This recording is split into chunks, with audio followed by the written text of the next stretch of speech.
If you had to rename the team, what would you rename it to? Oh man, this is a really good one. Oh, I've never. What are the parameters here? Are we sticking with Texas? Yeah, I mean, yeah, you could. You don't have to. If you want to stay Texas something, you can. If you want to change it to Dallas or, God forbid, even Arlington. Yeah, I don't think I would put Arlington in there. And I mean, just looking at the Arlington Renegades, Dallas. It's just like, yeah, it's a mouthful of a city. Yeah, that's a good way to put it. Arlington already has national notoriety in Virginia, the national cemeteries out there. Yeah. So it's. Yeah. I have one in mind. All right, yeah. Well, you started off with what you think. Yeah. No. You guys got to go first. What? That's fine, yeah. All right. I'll tell you, I really like it. So we're already using it for a minor league team, but I love the Rough Riders. That's always that is a good one. Yeah, the Rough Riders is a good one. It kind of stays with the Rangers theme. Yeah, and it's got the Teddy Roosevelt, but we're already using that one, so I don't want to say that. I feel like all the cool stuff that I would want to do is gun related, and we can't do it anymore. Yeah, I mean, like what? I mean, the 6-shooters, or Well, the Houston, they used to be the Colt 45s. Yeah. We're Texas. We use guns. Pew pew. Stallions. Or like the Dallas Stampede or Trailblazers. just a general gunslingers would be cool, but if you can't even do Red River Shootout anymore. Yeah, it's a Red River rivalry. Just make it a tongue twister. I don't know why they just didn't do Showdown, Red River Showdown. It keeps the same syntax and order. Yeah, it's much better than rivalry. But it's shootout. What do y'all think about the Texas Roughnecks? Rough. What's the rough? What if it was just like the Texas Lone Stars? We could do that. Yeah. Right, but I feel like it just has to be like cowboy related. I think so too. It needs some type of Western. Yeah. I don't know what else. Western motif. Yeah, I don't know what else really you'd go with. I don't like this. I don't want to change anything. Oh, no, yes. I need to make that very clear. I don't want to change the name. I love our name. I've never even considered this. I don't, I wonder if other fan bases do consider this routinely. It's like, we hate our name, or we hate this. Cleveland had to for years there, leading up to their change. And the fans in Atlanta, potentially. I don't have any other good ones. I was just trying to get a little inspiration from online, but nothing else is really going crazy here. So the one I have, it's not like solid gold, but it's grown on me as I've thought about it, would be the Texas Tornadoes. You got the alliteration still, and you could be, NATO's baseball. NATO's baseball.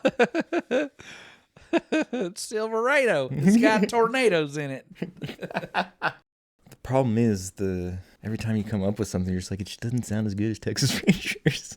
There's a big push lately when new teams are coming around to not pluralize the mascot name, I've noticed. Like the Seattle Kraken. Like, it seems like that's the cool new hip thing to do. You think about it, there's not a lot of teams that, they're named on end in S. I think baseball is a clean sweep as far as that goes. No.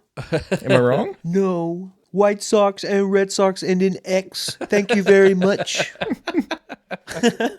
Man, freaking original hipsters over here. We're gonna put his X in there instead of a CKS. They were like twirling their mustache when they did that. I wouldn't be surprised if someone throws a Z at the end of theirs. The Padres. The Rays. The Rays. The Rays would be the one to do it. RAZE. I want somebody to do it. Just commit. Like, I feel like the Commanders messed up right there. They should have just stuck with Washington football team. Really? Yeah, it grew on me. They did it a couple years, I think, right? And there were so many other options they had that I thought were cooler. At least Commanders wasn't a better choice. Hogs would have been great. Washington Warthogs. Call yourself Washington Warthogs. That's amazing. That is 10 times better than Commanders. I loved the joke where they could have kept the Redskins but just changed the logo to a red potato. Yeah.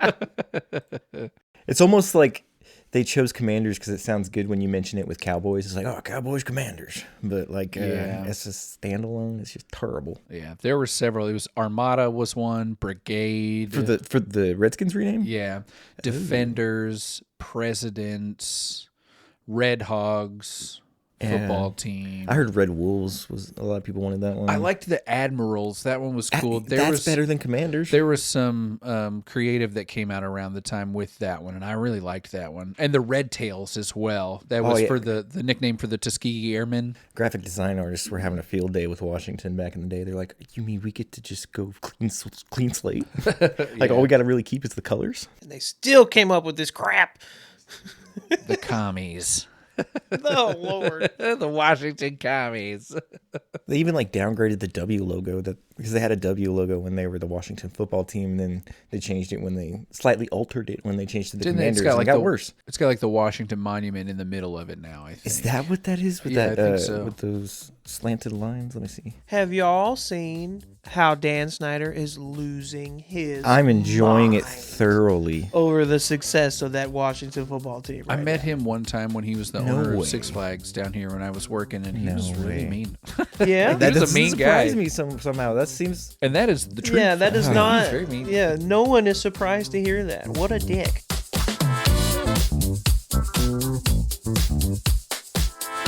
Welcome, everybody, to the Ranger Zone. We are three permanently obsessed Texas Rangers fanatics, semi-qualified to dish out our takes like hot cakes from the fans to the front office. I am Robbie Belusic. I am Chris Green. I am Tony Cook. We have a wonderful episode. Like always, it is episode number .010, boys. 10th episode. Technically our 11th, but we'll go by the numbers. 10th episode, and it's certainly a good one. We've got a great topic to go over today. It's fantastic news that we've got. We're finally going to be able to watch our Texas Rangers pretty much every single game for a low, low price that we will get into much later. But before we get into that, how about a little bit of news?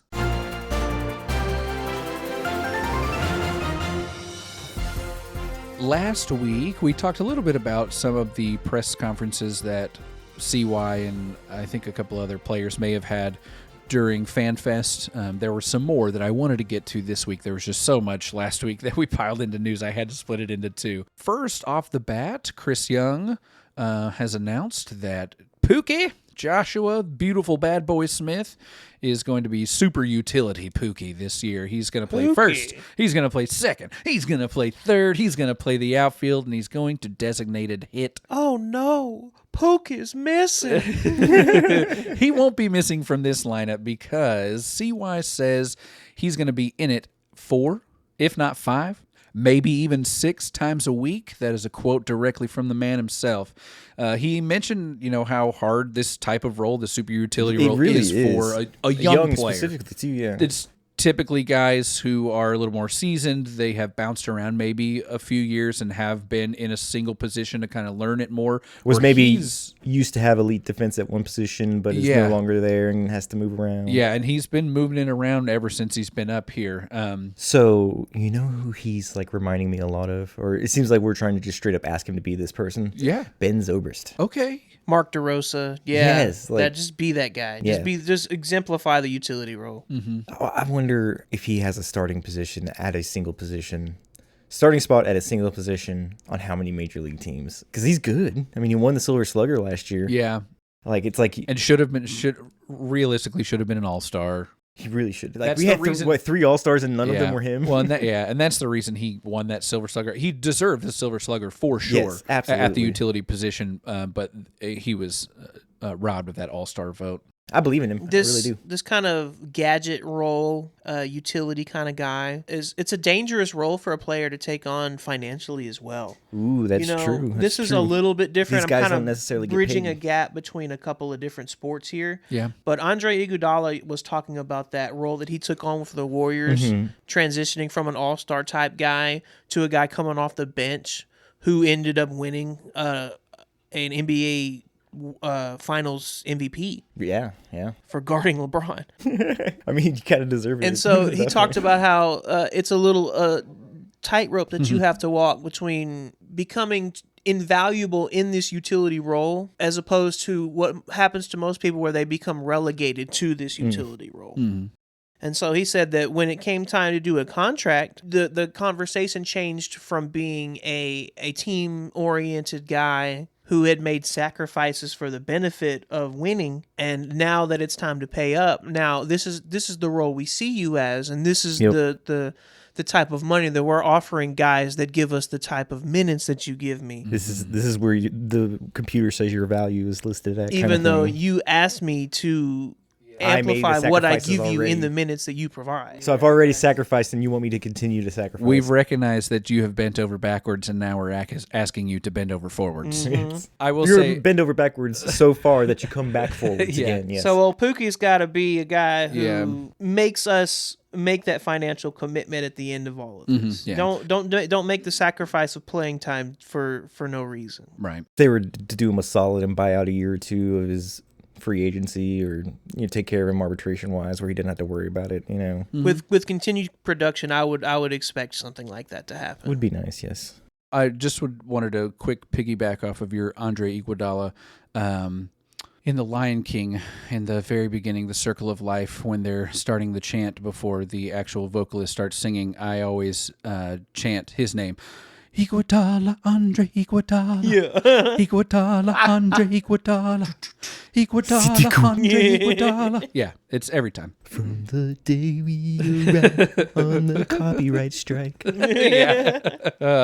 Next was Jake Berger did an interview on on MLB Network Sirius Radio. He was asked just flat out how he'll contribute to his new team, and he says, bring the power and be more consistent.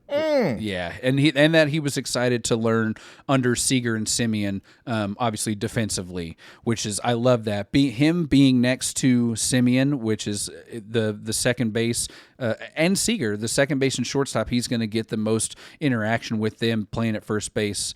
And I love that he's going to be able to kind of study under their defensive tutelage. I don't want to say he's got big shoes to fill with Nate Lowe, but he's got at least established shoes to fill. You didn't have to worry about Nate Lowe defensively, especially the last few years. I also think going into a spring training, knowing that you have you're the first baseman. You have a gig, and that's what you're going to be working on the whole time. That's very true. Yeah. Mm-hmm. Focusing on a singular position is going to help a lot. Yeah, real excited for his coming season. Yeah, from a man who is going to hit at least 30 bombs to a man who wants to pitch at least 30 games this year. Ugh. Yes, that is Mr. Jacob deGrom. He had himself a little press conference as well. I'd be happy with 25, but if he's telling me he's going to give me 30, let's go, baby. Yeah, he said he signed here to pitch and felt like he hasn't done that yet. And he wants to get out there and pitch as much as he absolutely can. And I think we should. It should be no holds barred. Get the training wheels off. There's no reason for him to rehab. Unleash him. I feel like they're going to do some kind of limitations on him, at least at first. Yeah. So that being spring said, training is the time to do that. Well, what do you think the over under, assuming he's going to start opening day, right? Yes. So what is the over-under on innings pitched opening day? Say, he's doing well, but we're still going to pull him early. Do you think they'll give him 5 innings and let him go for the win? On some kind of pitch count still? No. It's second Tommy. He doesn't have to be in theory. They don't have to. How far removed is he from that? The surgery happened, I believe, in early May of 2023. So he's coming up on a solid 2 years. And he got I think that time he got in at the end of last year was super important, especially for not having to use the training wheels as much this coming season. Everything coming into this season should be as routine as it's been for him since he was. That's what they should do. Since he was with the Mets, for sure. I don't think you'll get to see the innings that he pitched up at the top, the 201, 204, 217. I would be shocked if he ever hits 200 innings again. 150 is kind of my line. I would like him to flirt with 150. If it's 150, if it's 140, I'm probably still okay with it. 140 is just, you get there and it's okay, you're definitely on the IL here at some point. Or some type of remember, we have a lot of starters too, so it could be where we're working in some extra guys. He's not getting all of the stars. If you're working in some extra guys, it's not going to be on Jacob deGrom's innings. I mean, it won't. If they're trying to rehab him in the beginning, if they're trying to ease him along in the beginning, it will be. And I'm not talking about from the Rangers' perspective. I'm talking about from deGrom's perspective. He's not he's going to put his foot down with our pitching staff. So you think it'll be a lot of that? I'm really looking at 185 innings. Oh, that would be amazing. Yeah, I'd love that. I think it's full go from the jump. I think it's We put the ball completely in his court. You do what you are comfortable doing, and we're going to back off and let you be you.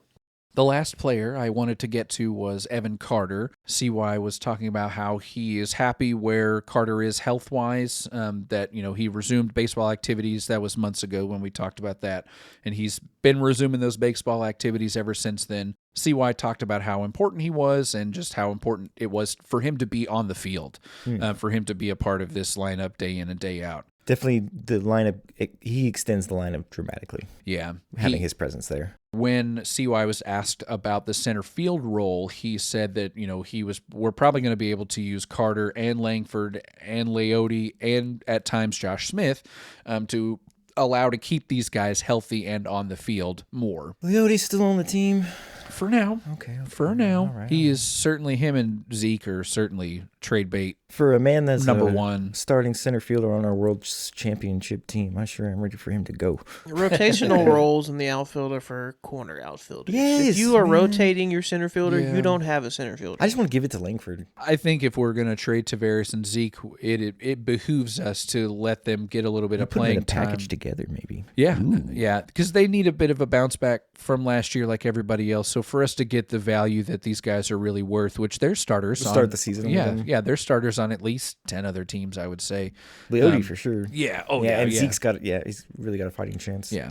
Josh Smith kind of took his role. Yeah, I mean, he really did. And ran with it.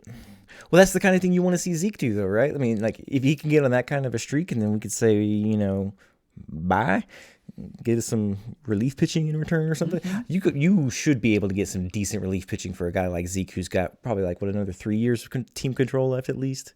Lastly, here in the news, wanted to get over to our esteemed manager, Bruce Bochy. When he talks, we listen. Yes, he is still having fun, guys, and that is why I imagine his contract is just in his hands. He can do whatever he wants. He comes and goes as he pleases. He was talking about how he tried the retirement thing and said that he missed the game, and that he's also starting to get excited about many things like spring training, and he's been talking about it for the last 2 to 3 weeks to everybody. And he's even been golfing with Seager and Berger. Good. Because they both live in his neighborhood out there in Tennessee. And then he finished off his presser with, there's no feeling like taking that field the first day. This is what I love to do. There's nothing more you want to hear from the guy in charge down there, especially we're in a Bochy cycle year. So if he's feeling it, I'm feeling it. Gotta respect that guy's passion for the game. Yes. He's not doing this to stack a legacy. It's already made. It's already set in stone. He's done his thing. He's just here because he loves the sport. Yeah. The only other living manager that has 4 rings is Joe Torre. So it's like, yes, sir, whatever you say, sir. Yeah. Do y'all think Skip Schumacher jumps in his role whenever he leaves? I think we snagged him up for that exact reason. I do too. Yep. And I'm totally okay with that. Me too. All the news for yous.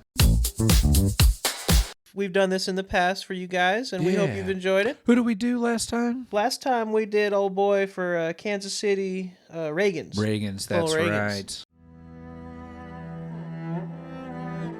So this segment is the ones that got away. The ones that we gave up on just a little too quick. The ones that someone else got their hands on and rounded into shape. Figured out what made them great.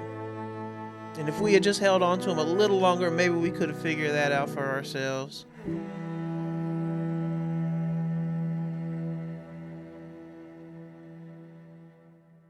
We bring this topic up never to shit on the Rangers and talk about the terrible mistake that they made here, but sometimes just to talk about how much it stings. And I'll bring this up because this one today is another example of boy does that sting, but also boy do I understand what you did and why you did it. So this is a trade that you would make again without the hindsight? Yes. Okay. Or is it a trade? From our perspective, yes. Is it a trade? It is a trade, okay. And it is not a trade that worked out in our favor. Darn. So it's by not like any a win, means not at a all. win-win? It is not a win-win. Is this Corey Kluber? It's not even necessarily a a lose-lose either. Okay. So Lay down thick. The guy that I want to talk about today is swinging Sammy Sosa. Oh, notorious. Samuel Sosa. The best part is you look at like Sammy Sosa's like Wikipedia page. You know how they always do like first major league appearance, last major league appearance. It's like both first and last were for the Texas Rangers. And you look at that and you're like, man, he had a great career for the Rangers. And it's like, no, he only played for us for like 10 weeks. Right.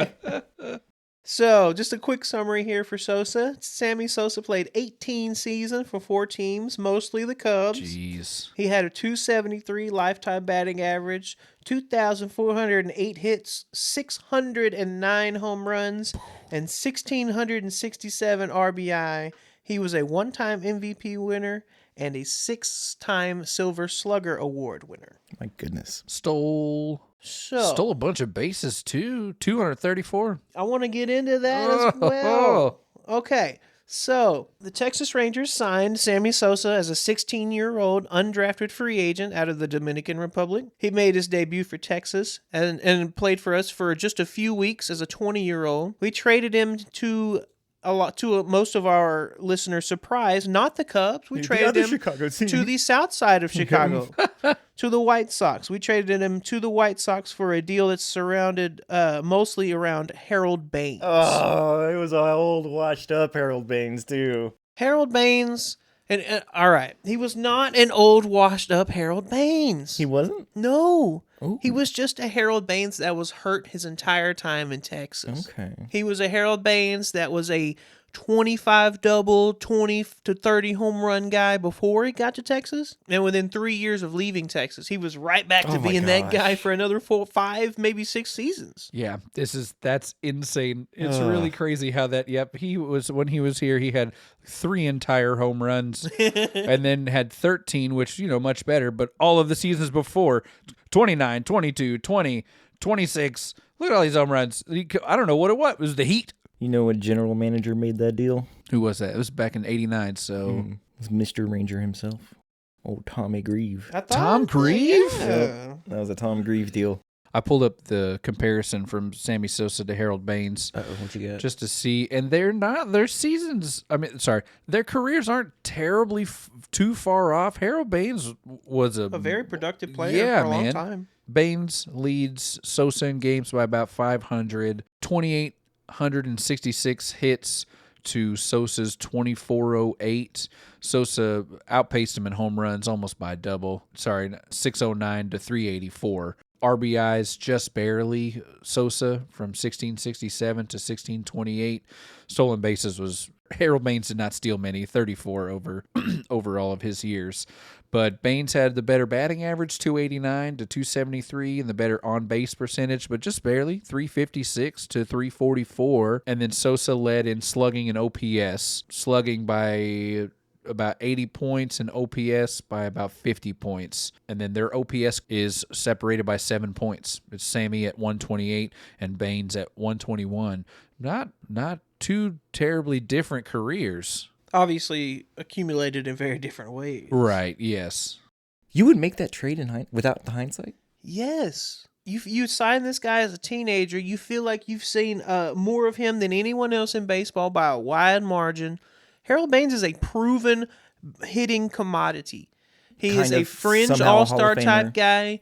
He's going to give you close to 80 RBI a season. You stick him in the middle of your lineup, and it's beneficial right away. It makes sense in the moment. They were trying to win at that time, too. Who in the world would have thought Sammy Sosa was going to be a guy that over a 4-season stretch is going to average 58 homers? And he didn't. Oh, my God, that's right. Yeah. You know what I mean? Yeah, so he hit 60 home runs 3 times, I believe.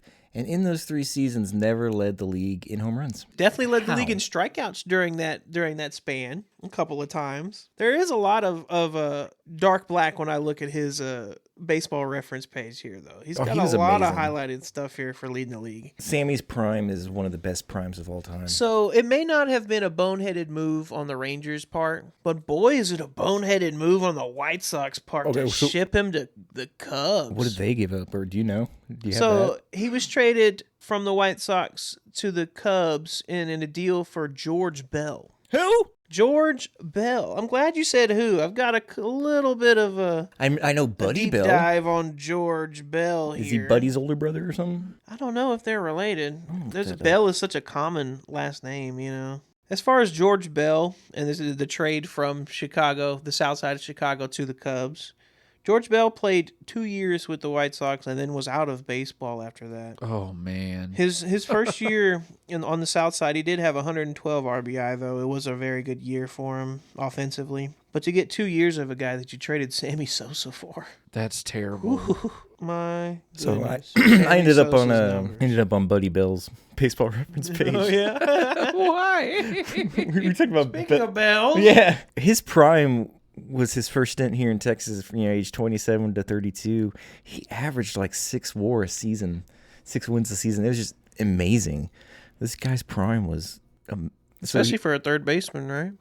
yeah, and so he was averaging about like 15 to 20 home runs ish, but was getting like 35 doubles a year.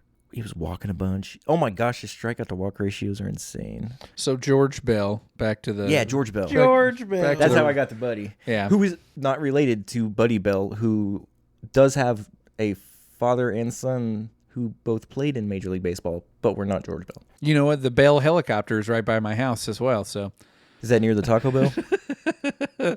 Like bells are ringing with Robbie trying to get back on the subject here. George Bell, his first season with the White Sox in '92, led the league in double play ground outs, 29. Oof. Yeesh. Cool. Oof. I heard, I can't remember who the player was, but they were saying, I think it might have been Trevor Plouffe. It was like, if you're grounded into double plays, that just means you're hitting the ball hard. I was like, yeah, fair enough. Yeah. So looking at Sosa's stats, early on in his career, he was a more quintessential corner outfielder. He was a guy who tried to hit it in the gaps. He tried to use his legs. He was a 25 plus double, really 30 plus double guy. Well, 25 plus double guy. Yeah. He did not hit. He was hitting more doubles than home runs early on in his career. He's hit the ball in the gap, maybe And we're not talking about over the fence. We're talking about pushing for 30 stolen bases. This guy could have had wheels early on in his career. He was, Yeah. hate to say it about all these, typical steroids dudes, but bro was skinny when he was in Chicago, or was on the South Side. You look at some of those old retro pictures of him in a White Sox uniform, he's a twig. He had two 30-30 years, one in 93 and one in 95. That 95 was his first All-Star year. Those were both with the Cubs, right? 93 was his first year in Chicago? Or, sorry, his first year with the Cubs, I guess. No, 92. 92 was. Oh, okay, so he was already... Okay, no, so this is still the Cubs, though, so... Slugged an even 500 that year in his first All-Star year. Beautiful, 500, oh my goodness. And he was a guy, we can say what we want about guys of this era and how steroid affected their abilities as a ball player. But it seems that it worked out better for Sosa than most. Yeah. In that he was able to bulk up and add power to his game. And with the, happy accident being that it actually increased his bat speed as well. The thing with a lot of these steroid guys and why a lot of them are so hesitant to admit it is feels like it saps away a lot of the prestige around their accomplishments because they're like, oh, he didn't do it, the steroids did it. And it's like, oh yeah, well the steroids didn't hit the ball. But some of these guys that are on the Sammy-esque train, that is the case. That's what took them to the next level. It absolutely put them into a different stratosphere as a hitter.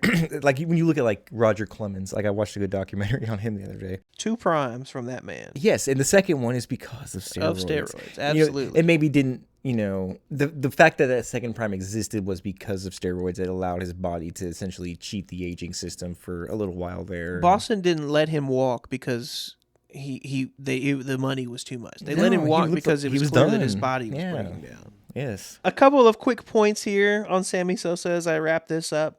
For better or worse, his approach at the plate has influenced hitters now for multiple generations. Mm-hmm. Yeah. I would also say that another stat that we go over here that we didn't talk about yet, that most people wouldn't because of all the highlighted stats that people want to talk about first. Availability is the best ability. And in the heart of Sammy Sosa's prime, from 97 to 2002, he missed a combined 21 baseball games. That's not bad. That's crazy. Not bad. That's crazy. Especially was if you're always rating up, out that's there. really good. Just to reiterate, I don't care about steroids. It was the mid to late 90s. Everybody was doing it, and they weren't against the rules. If you weren't juicing, you weren't trying. Yeah, man. If you ain't juicing, you loosin'. So one more quick stat about Sammy Sosa that just speaks to the consistency that he had. 9 straight seasons with 100+ RBI. 9? 9 straight. Wow. Even for the steroid era in the enhanced offensive environment, that's still incredibly impressive. He got really close in his last year with us, too. He had 92 of those RBI in 2007. 2007? Coming off of a year where, Tony, didn't you say he was retired like for a little bit before it in He 2006? didn't play at all in the year before. Yeah, he took a year off. That was a fun year he was here. I remember that year. Yeah, he didn't do that bad. He batted 252. On base was 311. OPS was 379. Or sorry, 379. That'd be so bad. OPS was 779. So close to 8. Yeah. Yeah. And how old was he? Like 35, 36 at this point? 38. Wow. Okay, that's really not bad for a 38-year-old who put the juice down. 21 home runs. Not bad.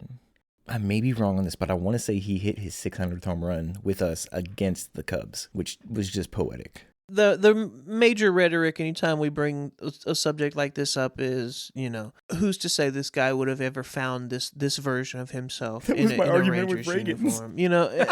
It's that's why I'm kind of looking at you. It's a common and it makes sense for just about everybody I'm going to bring up. As far as an offensive player, though, it feels like, well, hell, he sure could have. Right? It's not like he would have not been introduced to steroid culture in Texas. He would have been in the same locker room with Jose Canseco, Juan Gonzalez, Pudge Rodriguez, Rafael Palmeiro. That sucks, and I really wish we had Sammy Sosa during that run. The Rangers have a new television home. We are on the Victory Plus network, sharing it with the Dallas Stars, guys. Shout out Dallas Stars. When you heard the news, what was your first reaction, and where did you hear the news first? I was in the parking lot at work. Okay. About to go into work, and I saw the notification on my phone. And as far as me personally, having been somebody that really never personally had the cable to begin with, I was never really a subscriber to any kind of Dish or YouTube, this or that. I had YouTube TV when they had it there for a minute, and then it got taken off because of contract disputes between Fox Sports and Bally and the providers. So the fact that I don't have to have a monthly subscription to MLB.TV and a subscription to a VPN and then have to fiddle with it to get the VPN to work, and I can just log in and watch my Rangers, I'm assuming multiple devices so far, what's to complain about? So as a cable cutter, this is perfect for me.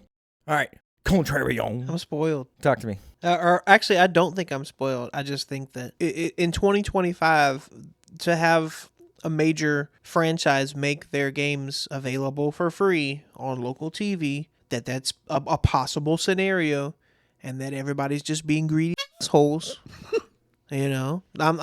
I'm not happy about having to dish out $100 to watch the Rangers for a season. You don't think when you think about subscription prices, that doesn't seem valuable. I don't see the value in that transaction. It's less than $1 a game. Do what? It's less than $1 a game. That seems cheap. Boo. It does. Okay. That seems terribly expensive. The announcement from $100 subscription for one thing sounds like a lot. I guess it depends on how frequently you see yourself using the subscription, and is this, from all I've heard, it's an upfront one-time fee. It doesn't seem like there's a monthly option, as I've heard so far. So if you are a diehard Rangers fan and you're going to watch at least 100 games a year, you're going to get your money's worth out of that subscription. But if you're somebody that's more of a casual fan where you see yourself watching maybe 10 to 20 games in full and maybe casually tuning in here or there, then it's all of a sudden it's like, do I really want to drop $100 on this? And so I see that argument. For a Major League Baseball team to do what the Mavericks did, seems like it would be such a beneficial option for baseball, given how... Is it feasible? Like, can you make your money at 162 games on local television? So here's my thinking on it, all right? In the immediate, no. I have the answer to this. Oh, okay. This is great. Okay, perfect. Let's debate it and then get the facts. So in the immediate, no. But I'm thinking big picture here. All right. And maybe that's not something baseball's interested in at this point. Can baseball even afford at this point to think long term, or do they have to think save it now because it's all been so blown up? With what we all know, for the longest time, Major League Baseball is a regional market. Right. It is driven by the regional market. So to have your regional fans who are going to be basically the only people that are going to use this subscription, are the people in this DFW area. I would probably say that's at least 60% of the people, right? That are going to be subscribed? Yeah. Oh, easily, yeah. It's going to be DFW people or DFW transplants, people that lived in DFW at one point, To those fans, and a vast majority of those fans are not going to be the diehard fans who are going to think about it as, oh, that's less than $1 a game. Right, because they're going to not think be about it when I want to watch Ranger games. I want to turn it on, but I paid $100 to do this crap. Okay. When you put it in terms of just filing it under the subscriptions that your average individual has on their to pay for on a monthly basis, even breaking it down to a month-to-month basis, which is probably what, $20 a month. It's like 17-ish. I was just about to get the calculator up here. I just canceled my Disney Plus because it got too expensive at about 18 and some change. It's expensive. So if you're just going, an 18 or 6-month baseball season, so you divide 100 by that, that's 16.67. Right. And so like $17 a month. And so I think if they offered a monthly option where it was like, okay, they're obviously going to charge a little more for a monthly option. So $19.99 a month. And it's like, if you see yourself in a situation where it's like, oh, I would really like to see this specific game, but I don't want to dish out $100 to watch it because I'm not going to be watching a bunch of other games. But maybe I could dish out $20 just to get a this month subscription. And so I could tune into this specific game. Maybe it's a Hall of Fame induction for one of the former Rangers and you want to see the pregame ceremony. I want them to provide a package similar to your packages if you're going to go to the game. You got a 20-game package. You can log in and watch your Ranger game for 20 different, and it's not even necessarily tiered pricing. And it's not even necessarily like, hey, you used your login and you watched 6 outs and then you walked away from it. It's like, you want to a la carte them. You just want to be able to kind of pick and choose the games you want to watch. Yeah. I can see I'm sure there's some type of model where you could do that, where you could log in at any point before the game and say, yep, I want to watch this game for this much money. What if it was like a single game, $5? Yeah, that's what it would have to Yeah. be. It's obviously not going to be at the rate if you're buying for all the games because, they're going to want to make the money that way. I could see possibly something. So maybe like $2.99. This is why baseball cannot offer free television games or free. For 162 games? Yes. Yeah, this is why, and nobody does it. The league does not allow teams to do It's not even an games. option? No. Okay. You have to be making revenue sharing and all that? It's the payroll. Baseball is the highest payroll sport. And you say, well, football has some pretty high payroll. It's not on the level of they have a salary baseball. cap too. Yeah, well, and theirs is like 261 is the highest, and 216 is the lowest. So there are baseball teams, yes. Okay. Yeah, so it's up there. So their lowest is definitely a lot higher than the MLB's lowest. And they broadcast 90% of their games are on local television. The advertising dollars are way higher. Baseball in the NFL. does not make the advertising dollars. Could you sell ads 162 on local TV? I don't know. I mean, I'm sure you could, but that's the disparity. That's why football can do it and not have baseball payroll or be close to baseball payroll and still let fans watch game for free because they're raking in the money in other places that baseball cannot. They just can't. They cannot compete. The NFL is a national product. Yeah, and all the other leagues like basketball, they have some similar baseball salaries. The highest is 236 and the lowest is 126. That's kind of really low. I don't think anyone in baseball is that low. I mean, there probably is actually, but teams have kind of this mixed up package where you can watch some on TV, you can watch some streaming, just like how baseball is going to do it. Hockey is the only one where I know that it's free. And that's because their payroll is way down at the bottom. I think the Stars' annual payroll is like $88 million. Your lowest payroll in Major League Baseball last year was the Oakland Athletics. Do you want to take a guess as to how much that payroll was, sir? Was it less than $100 million? Quite a bit. Are you kidding me? No, I'm not kidding you.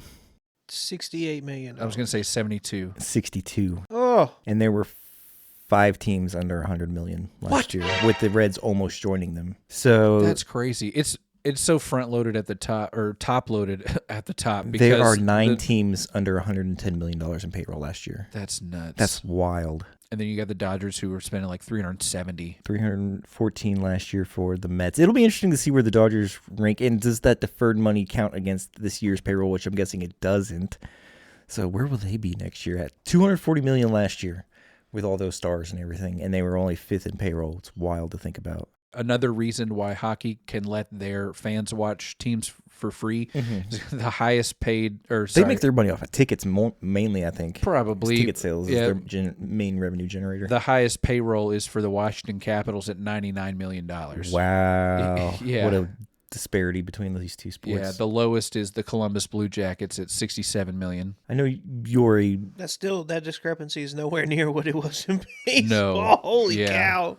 This is the announcement that the Texas Rangers made. We're thrilled to join Victory Plus as our streaming partner for all regional games. Let's go. Starting this upcoming season. This is our first step as we continue to finalize our television offerings for 2025 game broadcasts and look forward to sharing those options in the coming weeks. But as of now, the only thing we know for sure is that we are going to be on Victory Plus. Like I said, they also host the Stars games. They also stream Anaheim Ducks games. Did you guys get to see the promo video that Victory Plus? It was hype. I'm not going to lie. Oh, it was really good. I liked it, especially because every baseball social media channel for the last 20 or so days 30 days has been counting down days till spring training or days till opening day, either one. And so that's what made their promo video really cool. If you have not seen it, listener, we will put it in the Dallas Stars do own Victory Plus. No, they don't. Yes. Do they really? Oh, I didn't know they had some type of their parent company is the Dallas Stars. That's crazy, dude. Huh. That's probably a big part of them being able to operate for free then too, I bet, is they're breaking in all of the money. Well, I wonder if they're probably making bank off this deal than the Stars are. Oh, wait. We're supporting each other? Hold on, wait. Okay, Does it say a parent company? A parent media company? That is the name of the company that owns Victory Plus. So owner is Victory Plus Inc. Founder is Neil. Oh, I don't want to butcher that last name. The Stars announced a 7-year contract with Calgary-based a parent media company. Oh, it's like a joint venture. Uh-huh. Okay.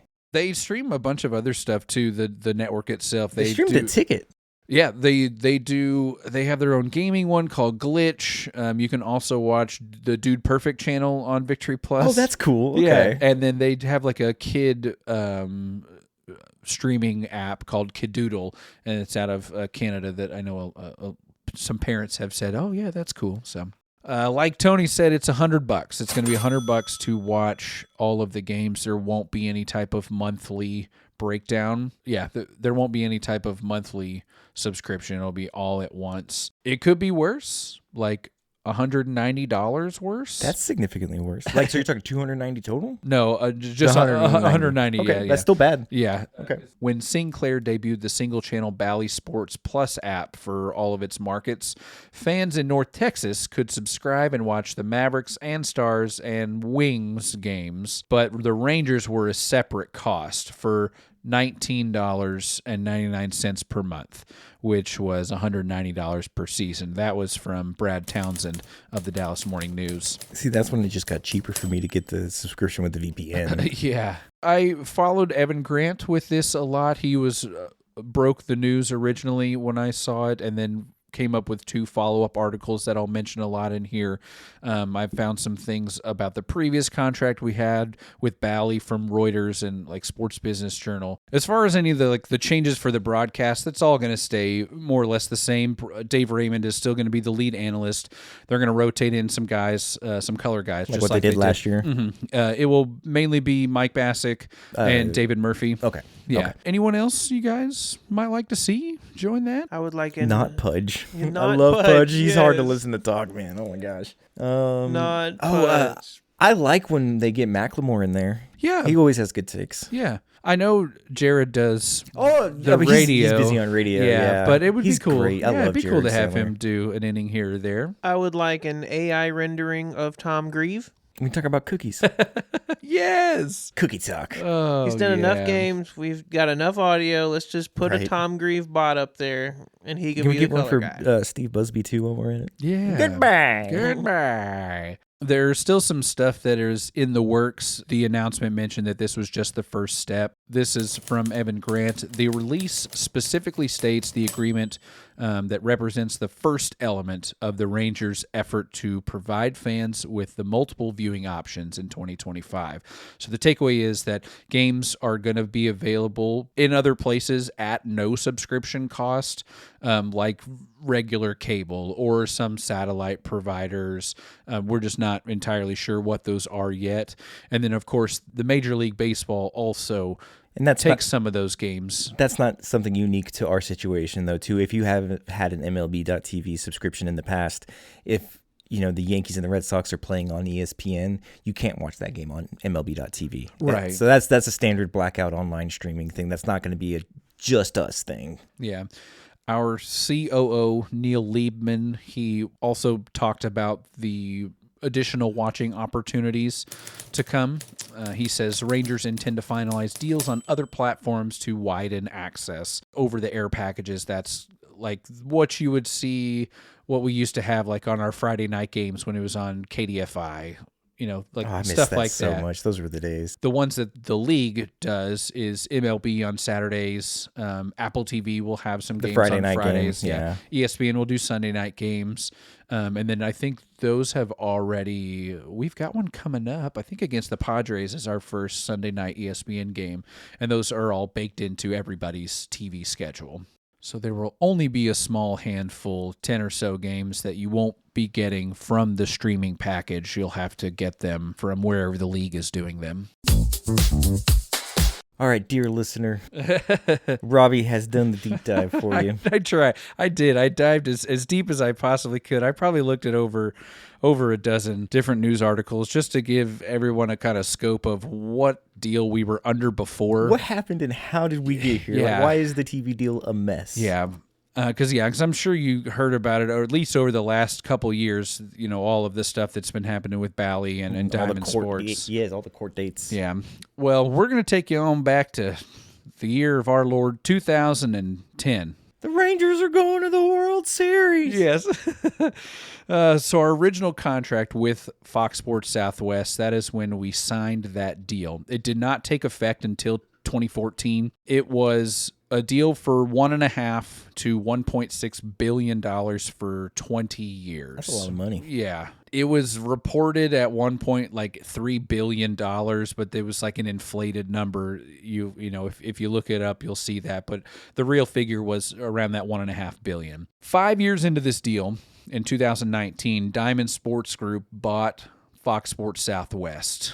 And then 4 years after that, in 2023, is when Diamond Sports Group declared Chapter 11 bankruptcy. They were $9 billion in debt. When they declared in March of 2023, they only had $425 million on hand. That is rough. Yeah, they have since come out of it. They went through bankruptcy all the way up until January 2025, just, now. Yeah. And they've come out, they're rebranded. They've gotten some different, money from creditors and things like that. And they're now Main Street Sports. But we'll take you back to what kind of happened in 2019 when Diamond Sports Group took over Fox Sports Southwest. They were gobbling up regional networks like Galactus and Planets.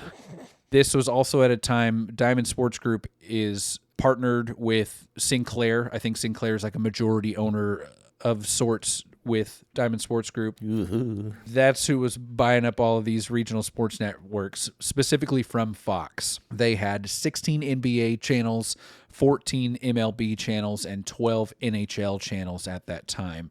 So couple this with all of the cord cutting that is going on at this time.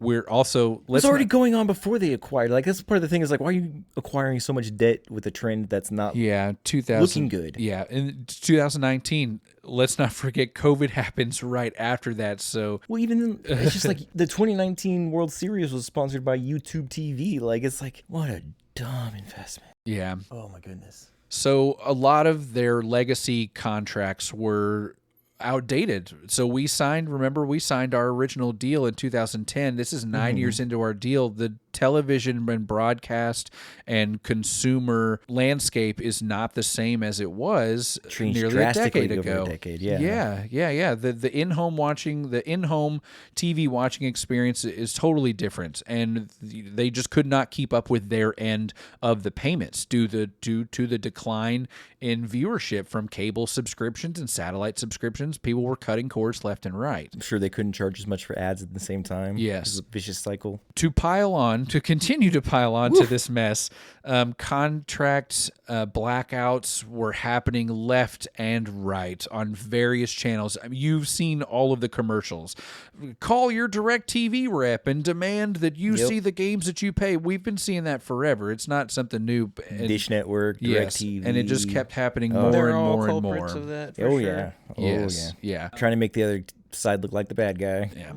From a Dallas Morning News article written by Evan Grant, according to a comment from Liebman at a Sports Business Journal event last year, the Rangers had only been able to reach 16% of the 16.5 million households in our territory, which covers 5 states. Those 5 states are obviously Texas, then Oklahoma, Louisiana, Arkansas, and New Mexico. Fast forward a couple of years through all of this tumultuous relationships with people and streaming and contracts and everything. In 2023, this started to affect the Texas Rangers and other teams, but us specifically, as they missed their payment to us in 2023. Even the year prior, I think in 2022, we started to have 1-year deals with them. Yeah. No. In 2023 was the first year because they had declared bankruptcy. So basically having to go to arbitration to figure out what the number's going to be. Exactly. So they were on this payment schedule with us for less money that we were going to get originally in our deal for that year, for the 2023 year. But yeah, so they missed that April 15th payment. Later, they made a partial payment and then 2 additional ones on time following later in the year. The sentiment kind of was pay us or release us. Give us our TV at the back. time. Yes, and it was Cleveland, Arizona, San Can't Diego. just air it and not pay us. Yeah. Those teams, Cleveland, San Diego, Minnesota, and Arizona, were all in similar situations. Oh, yeah. The June 15th payment, just 2 months, was it April, May, June? It was, up in the air. This was screwing up trade deadline stuff at the time because we're not getting our money, about a month before. Yeah, it's hard to plan. Yeah, and I think it's 4 payments throughout the year, and it was around, somewhere around $100 million was the figure. I have it down here a little bit further. To try to come out of this, because like I said, they have come out of their bankruptcy now. Everything is, at the moment, okay for Bally Sports. They started to cut licensing fees for the NBA and NHL games by 20% in 2023 to try to help them kind of stay afloat. All of the leagues and teams had to agree to this, and they ultimately did, so it helped Bally out a little bit.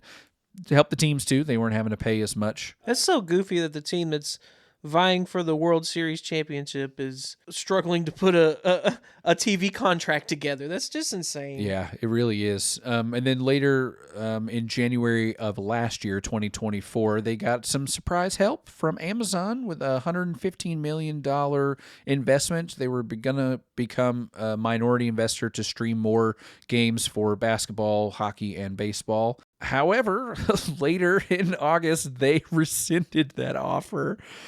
Because they couldn't pay. They couldn't pay their initial investment. They were, at the time, Amazon was negotiating or renegotiating a $2 billion media rights deal with the NBA and the WNBA, and they also had a new deal for Monday night NHL games going at the time, so it was just too much on their plate, and they weren't really planning on starting payments to Bally until 2 weeks after the Diamond Sports was scheduled to clear bankruptcy. So not helping them in the immediate time. They needed that money now. Oh, goodness. It ended up it's coming, I swear. I don't think it... Call J.G. Wentworth. 877 cash now. I have a structured annuity and I need cash now. That is exactly the situation they were in. It didn't matter in the long run. They reduced their number of contracts with NBA teams, and they got like a $450 million settlement from various creditors, which was enough for them to remain solvent for those 8 months. On to what we made last year, because last year was the last deal that we made with Bally. It was just for a 1-year deal. We made anywhere between $92 and $95 million was the figure that I saw. That was a settled amount from an amount that we already settled on. Good Lord. Yeah, we settled twice. When we, the league, and the other 4 or 5 teams took Bally to court for that missed payment. And we were like, hey, you got to pay or we got to go somewhere else. Yeah. The court made them, agree to an amount. It was between 110 and 120. Mm-hmm. And you can see then later on in 2024, it went down because Bally did not have the money. It seems like we really played ball here just to try to get something out of this. Mm-hmm. We played nice. Yeah. And not only did this hurt us for the trade deadline stuff that was happening in 2023, ultimately, it didn't. We made good trades, but it certainly How'd that one turn out? it certainly did not help our free agent acquisitions. No, definitely last year. For last year, particularly with Jordan Montgomery. I know Arizona. Dodged a bullet there. Yeah. Our other options here at the end of 2024 before we agreed to go with Victory Plus were to either renegotiate another deal with Diamond Sports, or Main Street Sports as they are now, or have the league take over our broadcasting. We would make less money having the league do it. Some teams have since gone over their... I know San Diego started the trend. And they are, I think, back on their own deal. I think they're doing a streaming deal now. Yeah. Okay. But Cleveland and Colorado and Minnesota, their streaming is handled by the league. Or not streaming, but their broadcast rights are handled by the league. And that brings us up to today, guys, where we now know where we're going to be able to watch Ranger games. We now know it's going to be $100 a season to watch these games. I'm just happy that there is a singular home where I'm not having to, and bless the league's little heart and whoever's running their YouTube channel, because I would, at midnight or, midnight 30, 1 o'clock, I'd be waiting for them to get the recap of the game on YouTube so I can watch 7 to 8 minutes of what happened in the Rangers game, because, I was watching dots before, or just the radio. Back in the day, like the early 2010s, those game recaps used to have like a guy narrate it and tell you what happened. Now they just show you highlights. It's not as good as it used to be. Yeah. I missed the guy who kind of talked like this. Before we get to the end of this one, because we're not near the end just quite yet, I wanted to talk about our Hall of Fame class for 2025. Those results came out since the last time we saw each other. Wanted to get y'all's thoughts on who got in and who was snubbed, and because we posted our ballots on Twitter. I think I'll pull those up and see kind of how we did. But Ichiro Suzuki made it in with a whopping 99.7%. Lay low, brother, whoever you are out there. Yeah. When you're the only one that didn't vote for him, that mob gonna come for you. Yeah. If you didn't know, the Ichiro was not unanimously voted into the Hall of Fame, which is an absolute travesty. Missed out by 1 vote. Ugh. Anyway, CC Sabathia also got voted in, and Billy Wagner. Billy Wagner on his last year for the Hall. He played for the Astros. That's why you don't know. Yeah, but he got 82.5%, so really good. He deserved it. Yeah, he deserved it. Some honorable mentions really close behind, guys who will probably have a shot to get in the next couple years. Carlos Beltran. Ooh. Yeah, I think next year's going to be his year. He's definitely been punished for 2017. Yeah, that's another 70. Astro. Yeah, 70.3%. 75% is what elects you into the Hall. I think if you don't get, 10 10%, 5%. 5% in your first eligible year. You do not get to go on the ballot at all. Yeah, and you fall off if you go under 5. Next to Beltran is Andrew Jones at 66.2, and then there's a big fall off to Chase Utley behind him at 39.8. So based on that description you just gave, Ian Kinsler would no longer be on the ballot? Correct. That is true. He's going to fall off the ballot. Yeah, he only got 2.5% of the vote, 10 total votes of a possible 394 votes. He will no longer be on the ballot. There was a guy who we talked about a little bit before we started recording who I think has a real shot to get on the ballot based on his first-year numbers, and that's Felix Hernandez.